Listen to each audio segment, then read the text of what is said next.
Hero Nitin, దర్శకుడు Venky కుడుమలతో movie ప్రకటించిన విషయం తెలిసిందే. గతంలో వీరిద్దరూ భీష్మ చిత్రంతో ప్రేక్షకులను అలరించారు.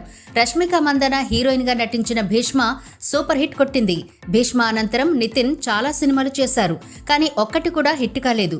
మరోవైపు దర్శకుడు వెంకీ కుడుమల హీరో చిరంజీవి కోసం ట్రై చేసి త్రుటిలో ఛాన్స్ చేజార్చుకున్నాడు.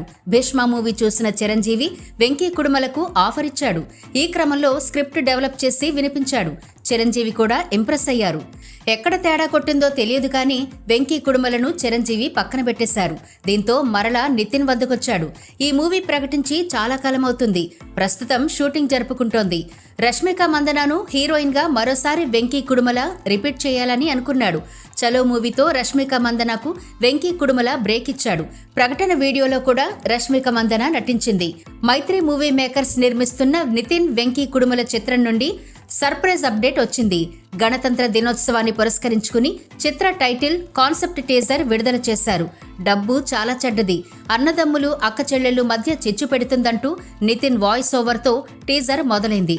చిత్రానికి రాబిన్ హుడ్ అనే టైటిల్ ఖరారు చేశారు. నితిన్ దొంగ పాత్ర చేస్తున్నాడని క్లారిటీ ఇచ్చేశారు.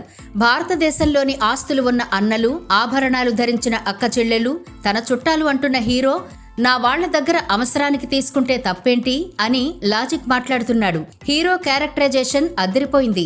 దోచిన డబ్బులు, నగలు హీరో ఒకచోట దాస్తున్నాడు. మరి హీరో మంచి దొంగ, చెడ్డ దొంగ అనేది సినిమా చూస్తే కానీ తెలియదు.